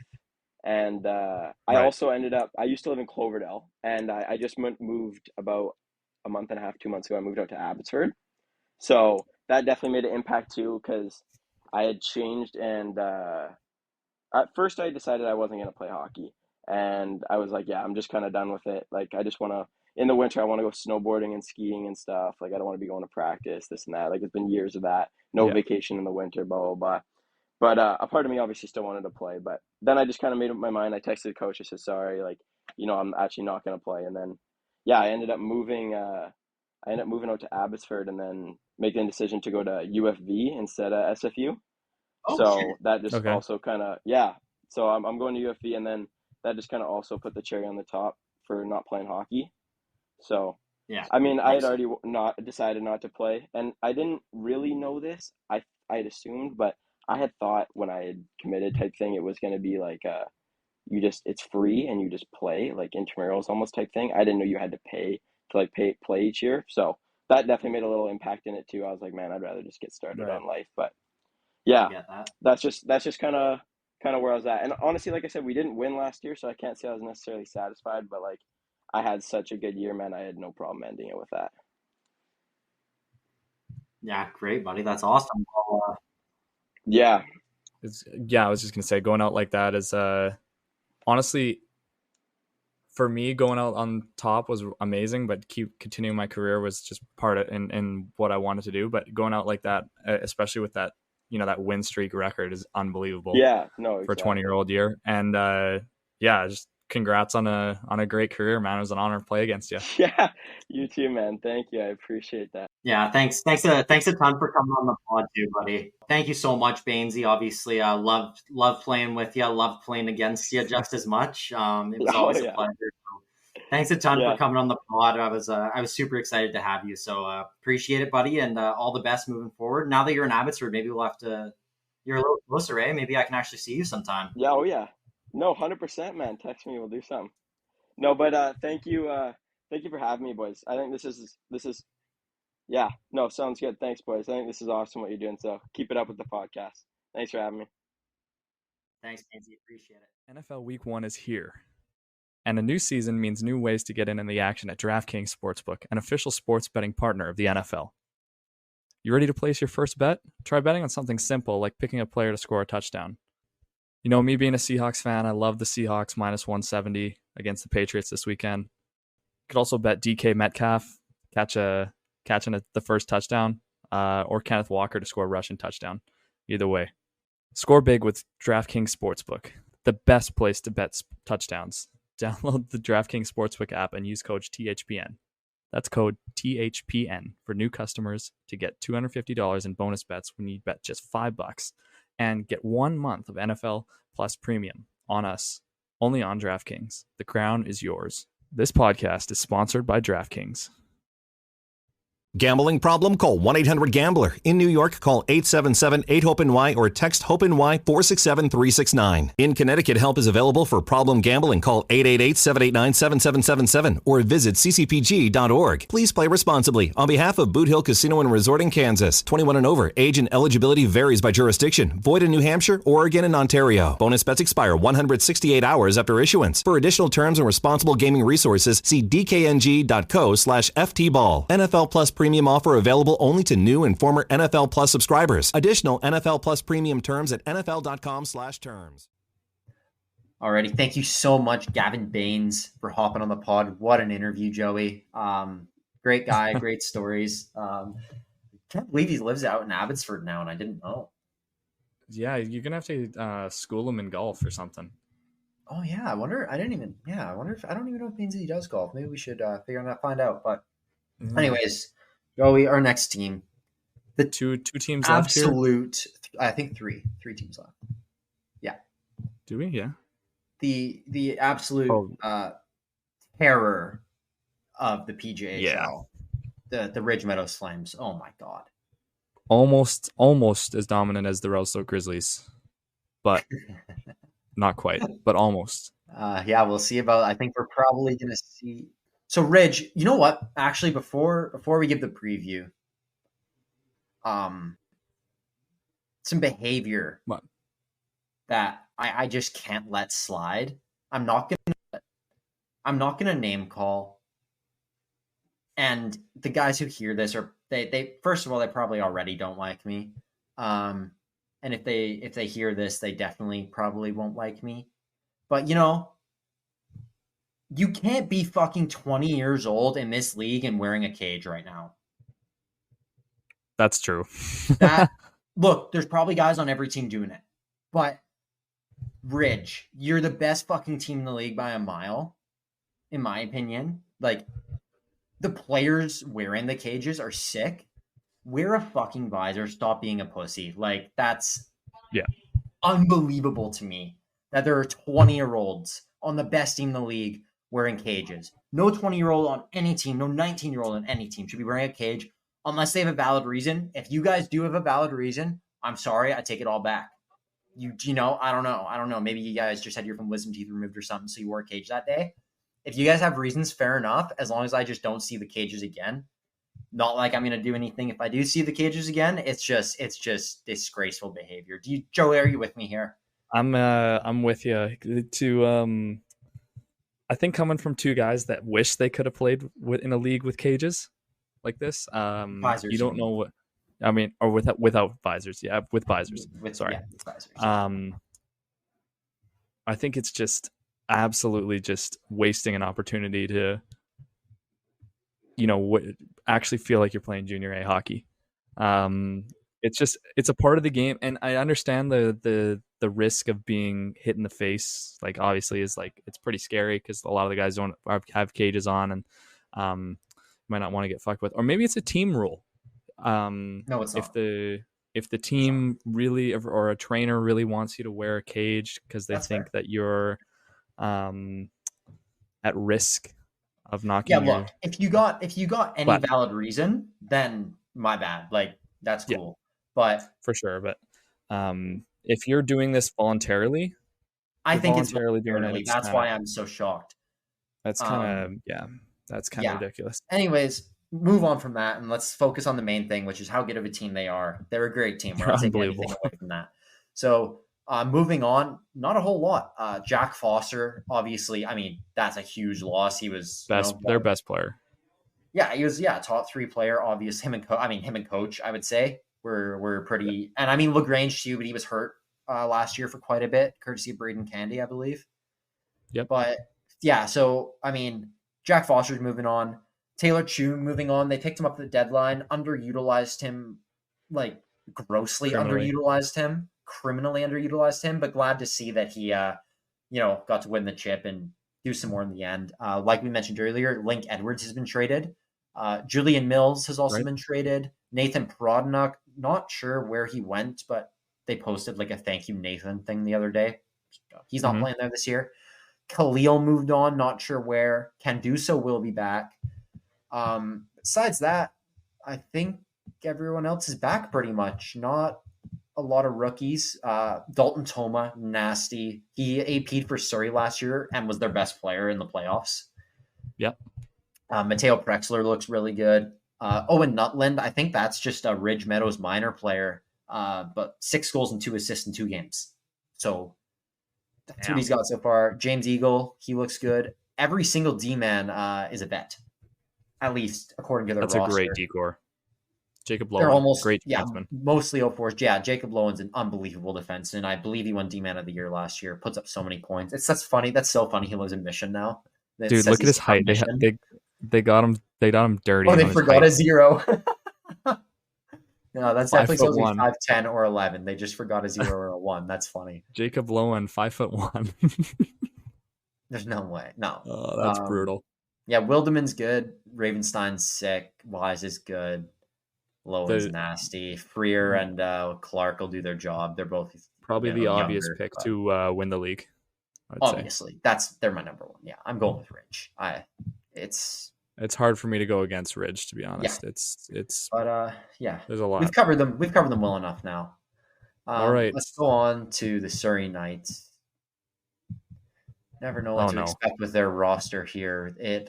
No offense, Surrey, but whoever runs your website. Like the name sometimes being turn off caps lock, and last year sometimes it was on, sometimes it was off. Now you know what, it looks a little better this year. Why some of the hometowns are in all caps, and then I know, like sorry, but maybe clean it up. Figure it out. Just a little, just clean it up. Obviously Braden Cheney is back. Good old Cheney. Bronson Sales, decent player. Gets suspended a lot though, so hopefully he can. When he plays, he's sick, and he's actually a beauty too. But hopefully he can stay in the lineup. Neelan Vachel's listed as a forward. He was a D-man last year. Not sure what's going on there. Wendell Adriano is nasty. He is going to light the league up if he's back with Surrey. I heard he was going to a junior A camp. Not sure if he's going to be back or not, but anyways. Johnny Lopez. Johnny Lopez on the back end. He's a good guy. Oh, you know him? Yeah, I played against him and then skated with him a couple times in the summer.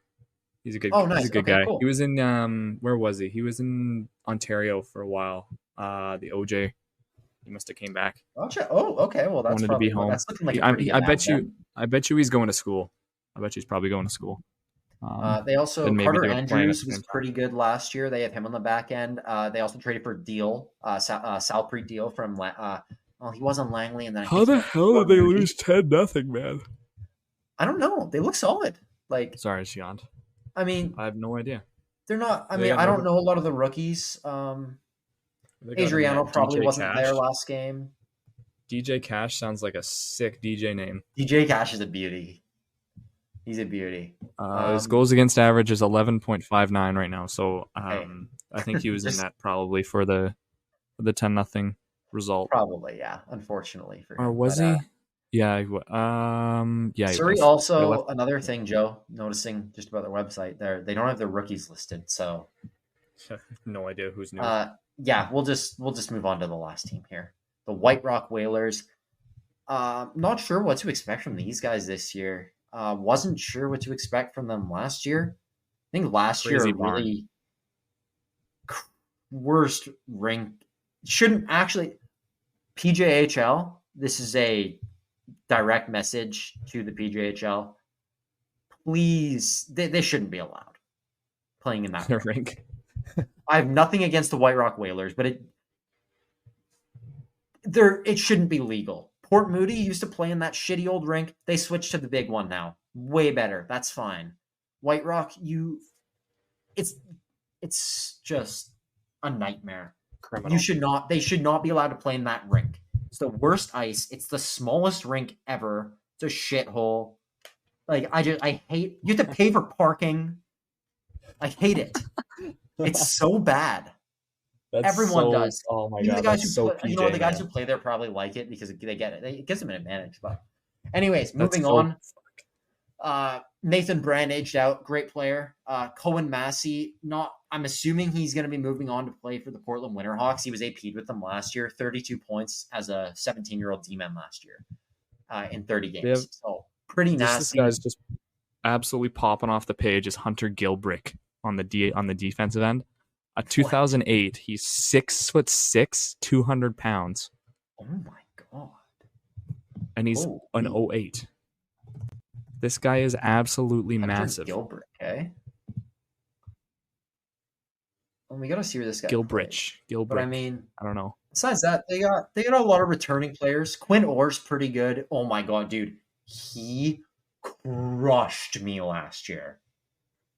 Quinn Orr might have 6'4", 190. He got a penalty for it. It was such a bad call. Like, well, he kind of got me high, but he didn't mean to. Like, it was because he's tall. The hardest. Yeah, he's 6'4". Like, it was like I was on the boards and I was getting like someone gave me a suey pass, and as I looked up, he kind of got his hands on my chin. But the main part of the hit was shoulder, and it was clean. But hardest I have ever been hit in my life. He fucking killed me. He got a penalty. Wasn't a good call. Props to Quinn Orr. Great hit. Shouldn't have been a penalty. They also traded for Cash Duncan Jones. He's solid. Keegan Bankier is a good D-man. Obviously, that's the brother of Caden Bankier. I was going to say, when did he come down from A? Yeah, no, that's his younger brother. Rylan used to play spring with him. Okay.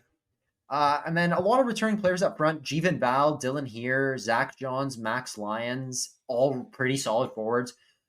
And Joe, this Hunter Gilbrick played for the T-Birds U17 last year. Oh, okay. It's just an absolute unit. Yeah, unit. Just a huge. Huge. Their goalie's also huge. Oh my god, 6'5", 225 from Ottawa, Ontario. Zach McDonald. Damn. It's a long way from home. Well, Joey, I mean, I think we're down to standings predictions time. We've gone over every team. Oh, man. Guys, this is exactly what you wanted. Like, in-depth junior hockey talk. This is what, we're just previewing the league right now. After this, this is going to be the best time of year for the pod. We actually have hockey to talk about now. Every episode. Yeah, it's huge. NHL is less than a month away. We're going to be doing the KI preview next episode. We got another amazing interview for that one. I'm super excited. And then we're going to do the VI preview next episode. And Joey, I got our interview secured for that one as well. So super excited for those.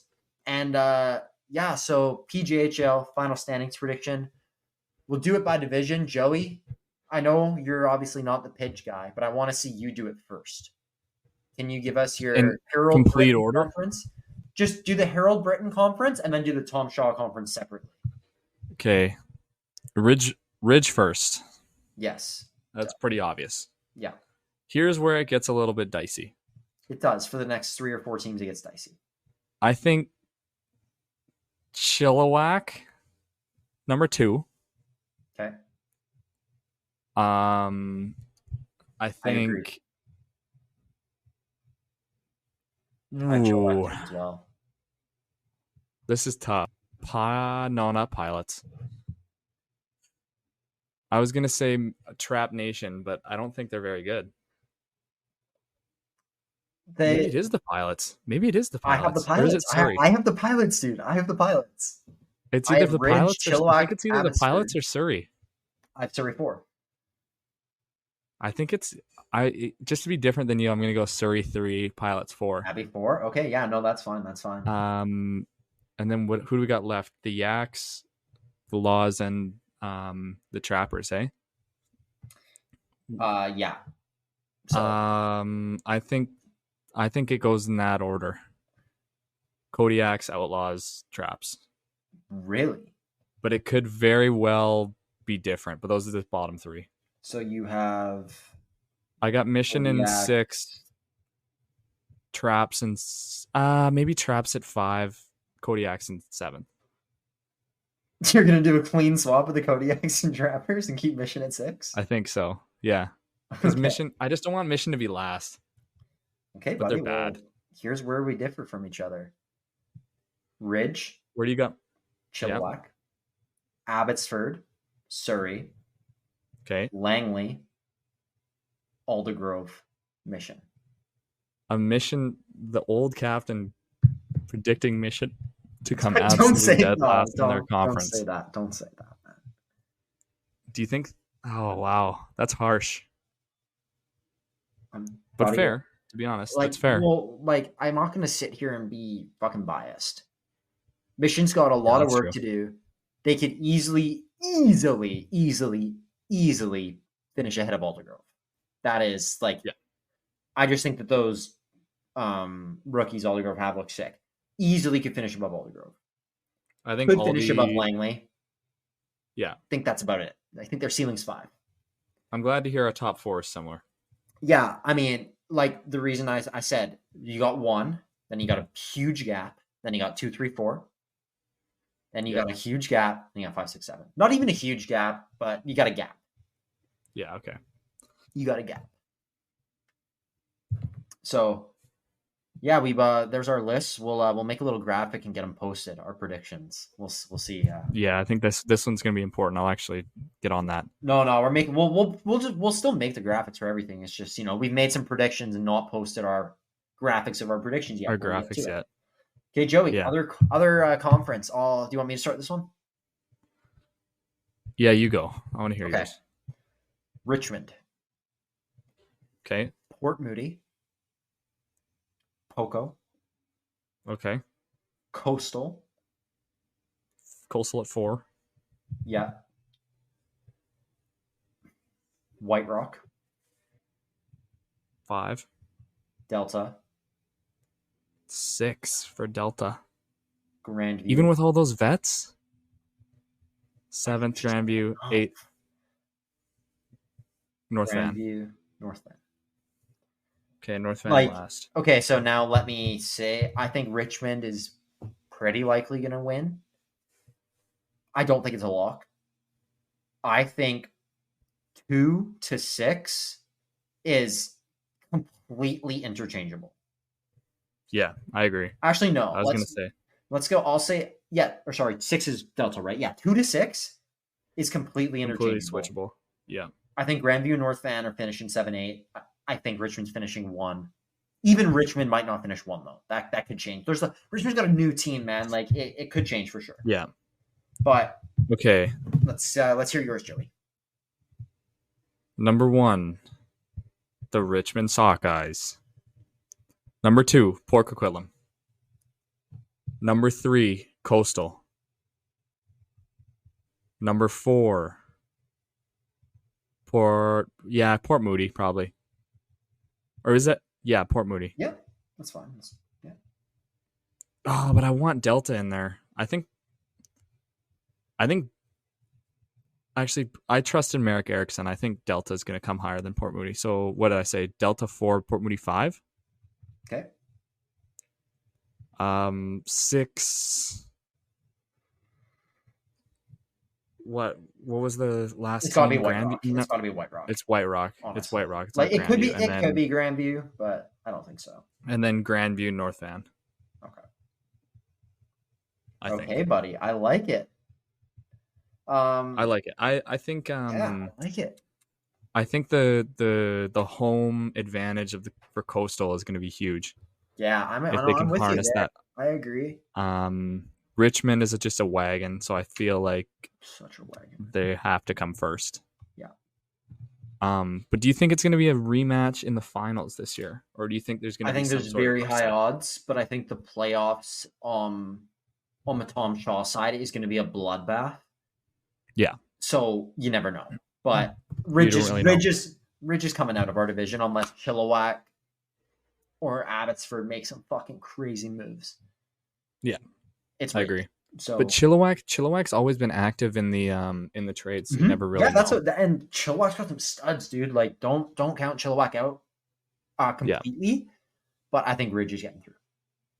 Yeah. But buddy, I think that's enough for PJHL. I think we gave a pretty damn good coverage of the league there, eh? Yeah, I think that's is that gonna be wraps for the episode? Pretty much. You see Caitlin Clark breaking the WNBA career record for 25-point 10-assist games. Career. She's so good. She's so good. She's rookie of the year. Angel Reese got injured. Like, nobody's done that in their career. And she did it in her rookie season. And she did it in the first year. Yeah. I think she tied the record, but that's I hope that stat's right. I saw it on Twitter. Unbelievable. I'm pretty sure it's true. I'm pretty sure I verified Unbelievable. it. That's mental. No soccer, it's just international stuff. No NHL. Just international shit. Yeah, not a lot going on. Adam Larson signed an extension, I think, with Seattle, like 5 years by $5 million or something. He's worth it. It's the year of the shutdown defenseman on the free agency market. Go Seahawks. Yeah, go Seahawks. Football, I mean, go 49ers. NFL, go Seahawks. Won there. My fantasy team did shit, but nobody cares about my fantasy. I quit the league. I couldn't afford it. Yeah, $75. It was $75 is nuts. But I could not afford that shit. That winning pot, buddy. I want it so bad. Well, 0-1, not the greatest. I didn't even look at the teams. But Marvin Harrison had 1 point. So that's brutal. He'll pick it up. I'll be better. Who else? What else happened? College football. Dude. I gotta say. Yeah. There's some college football talk. People want it. Down here. We can do a little bit. Down here, college football is fucking crazy. Like, people care so much about college. People care more about college football here than NFL. Like, I swear to God. I know they do. I'm in the heart of the SEC right now. And it's like people care about Mizzou and whatever the fuck. It's so funny. It's so fucking cool. It's so fucking cool. Yeah, there's been some crazy games. I mean, FSU, Missouri, FSU loses. Yeah. That's pretty funny. Oh, so fucking bad. And then even like Missouri, our school's small, but it's right beside Missouri State. Yeah. And I just went past their stadium. I forgot to say when I first got here, it's absolutely fucking huge. Yeah. Like it's bigger. It's just probably the size of. It's open, but it's probably seats the same as any stadium in Canada. Right. Like it's any football stadium in Canada. It's fucking so cool. And they're not even like ACC. Yeah. They're not even in the fucking. They're completely different, and they still that much support. So it's just fucking so cool down here. It's so cool. I would love to. Dude, I want to come visit so bad and check some of the shit out. Even show me. It actually seems like a pretty cool place where you're at. So maybe I'll have to go to Springfield. Birthplace of Route 66, buddy. The start of Route 66. That's pretty absolutely funny. Ridiculous. That's pretty funny. Absolutely ridiculous. Wow. Everyone, we should just be a tourism Springfield ad. You want to talk about the aquarium? The aquarium was fucking cool. I don't know if you saw the post that we saw. It was the most American experience I've ever did. Yeah, the American dream. Can we get Springfield Tourism to hire us, you think, or to sponsor our podcast, Joe? I'll go talk to them. I'll see what's up. You should. We're giving them free promos here. We might as well bring in the Canadians. They love us down here. Exactly. They absolutely. Oh, they love us. They absolutely love us down here. We don't really like them Canadians. Up here, to be blunt. They think we're different. Talk a lot of shit. They think we're foreign. We talk a lot of shit. Yeah, that's true. About Americans. But they don't know that. Shit about them. Yeah, they don't know that. That's the thing. We talk so much shit about Americans. But we don't actually dislike them. We're just like, they're so fucking stupid. They're so fucking fat. Like, Yeah, but they're not at here. It's different. They're not. They're not like that here. It's not here. It's not like that. It's different. I know. They're the exact same as. That's what I mean by shit talk. One thing, it's like playful banter. One thing I did notice here is like people are more. It's almost like people are more miserable. Yeah, I feel like people are also way more like assertive too. Like they go get what they want. Like they're not just gonna like be polite and like timid. They get what they want. Yeah, they're not even blunt, but they're gonna get what they want. Like they'll be polite about it. Yeah, they're gonna get it. They're not gonna take no for an answer. Like that's why. Why do you think traffic is so bad? Because they all just have such big egos. They're just like, I'm gonna get there. Dude, the drivers are so bad here. For hours. Really? The drivers are so bad. It's like Alberta drivers. Fucking terrible. We get a couple Albertans on the team, so I'll withhold that statement. But maybe I'll just trim that. Yeah, I don't want to actually Albertans, but you do have a reputation for being bad drivers. I think they know that. The worst. Some Canadians aren't the best. Let's say that. Albertans. But yeah, no, the Missouri drivers are something else. Let me say that. It's it's a little bit fucked. Well, at least you're not driving yourself. Oh, dude, yeah, but I'm gonna get a car next year. I think maybe whip down, do a little road trip. Well, you got anything else, buddy, or we get to wrap her up here? I think we're good to wrap her here. Yeah, so I know we said at the start Central Division preview. This we went in on the pitch. Okay, we went in on the PJ. We went on the pitch. We'll do our best getting the getting the NHL division previews. We probably went a little too in depth, honestly. Maybe for the next ones, we'll try and chill out a bit. I mean, you guys don't need to hear every single detail of every single team. But with that being said, I mean, I don't know. Give us your feedback. Like, what do you want? Do you want us to do the same thing for the NHL previews as well? Should we go? I mean, the NHL previews are so much easier. You just fly through them. It's not like half the teams changing year to year with rookies and shit. Like, but anyways, Joey, nothing else? Nothing else, man. Just thanks for the support, guys, and get back in. See you guys next week. Yeah, absolutely. Thank you guys so much for the support as always. Thank you for listening. Hope you enjoyed the interview with Bainsy. Thanks, Bainsy. Great interview. Stay tuned for some more awesome interviews. Watch the YouTube. Subscribe to it. Watch all our reels. TikTok, YouTube, Instagram, Facebook. Listen to all our listen to every episode on all your streaming platforms. Just keep downloading as well. Download and rate the podcast, guys. We really appreciate the support, and the more support we get, the more we grow, and the more we grow, the more we can, keep it going here. Not only keep her going, but literally grow the podcast and just keep getting better and better for you guys. So as always, thank you so much. Thank you, Joey, and everyone have a good one.